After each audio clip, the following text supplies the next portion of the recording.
नमस्ते। मैं मुकेश बंसल वित्तीय सुरक्षा के दौरान आपसे फाइनेंशियल वेलनेस के बारे में बात करना चाहता हूँ। आज किसी भी आपदा काल में अपनी फाइनेंशियल वेलनेस को सुनिश्चित करने के 7 तरीके हम लोग डिस्कस करेंगे, जो हमें ध्यान रहे कि हम कभी भी अपनी फाइनेंशियल वेलनेस को अचीव करने के लिए अपना सकते हैं।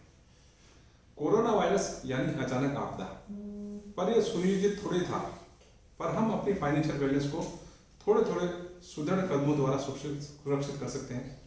आज समझिए इन 7 तरीकों को। सबसे पहला तरीका है वित्तीय अनुशासन को अपनाना।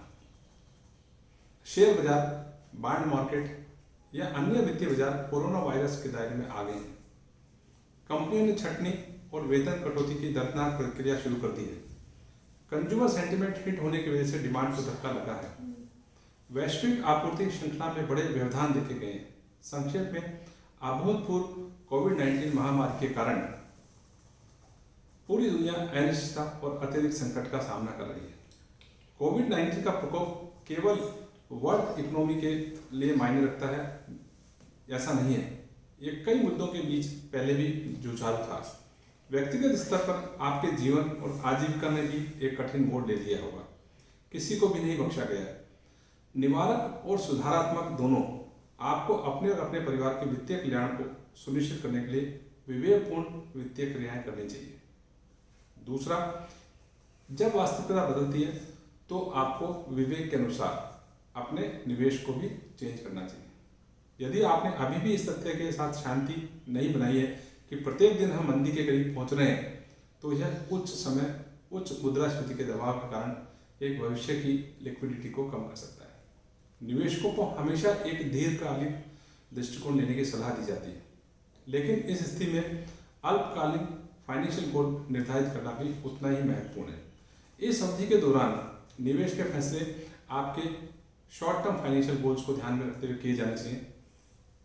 आकस्मिक, इमरजेंसी और शॉर्ट टर्म जरूरतों के समाधान के लिए निवेश में पर्याप्त रूप से लिक्विडिटी होनी चाहिए। तीसरा, अपने वित्तीय रिकॉर्ड को बारीकी से अध्ययन करें। यहाँ कुछ कार्य आपको करने हैं।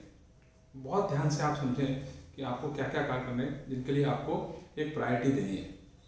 सबसे पहला, अपनी संपत्ति के सही मालिकों को पता लगाने के लिए एक वसीयत बनाएं, राइट ए विल।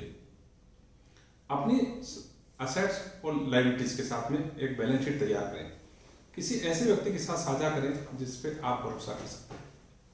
अपने सभी निवेश, बैंक जमाओं के लिए जॉइंट नेम और नॉमिनेशन डिसाइड करें। अपने जीवन और चिकित्सा बीमा नीतियों को आसानी से उपलब्ध रखें।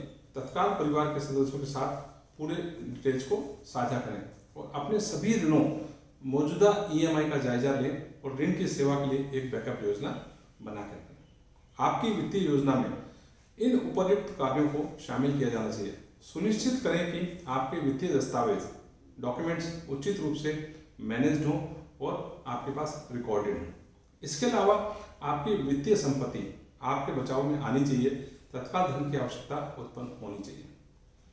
चौथी सावधानी आपको बरतनी है, वित्तीय समझदारी और सावधानी। महामारी के चारों ओर अनिश्चितता हमें फाइनेंशियल क्रंच में ले आती है। अनावश्यक व्यय और क्रेडिट कार्ड के अत्यधिक उपयोग में कटौती करें। ये केवल आपकी लायबिलिटीज को बढ़ाएंगे। पता लगाएं कि आपके न्यूनतम खर्च क्या है। आपकी बीमा पॉलिसी में मौजूदा ऋण और प्रीमियम के लिए EMI का समय पर भुगतान सुनिश्चित करें और ये देखें कि अंतिम उपाय के रूप में ही टर्म लोन के मोरेटोरियम को काम में लें। हालांकि सरकार ने 6 महीने का मोरेटोरियम अलाउ किया है, तथापि इस मोरेटोरियम के दौरान आपको ब्याज आपकी ऋण राशि में जोड़ा जाना जारी रहेगा। इसलिए आपके लिए निर्धारित समय के अनुसार EMI भुगतान रखना ही समझदारी है, ताकि कुल ब्याज पर्याप्त रूप से न बढ़े और समय पर ऋण आपका क्लोज हो जाए। पांचवी जो चीज आपको ध्यान रखनी है, एक बैकअप प्लान आपको संभाल के रखना है। डर है कि आपकी सैलरी कट हो जाए, आपका जॉब लॉस हो जाए। रिव्यू करें अपने आप में और इस दुर्घटना से निपटने के लिए एक आकस्मिक योजना बनाएं।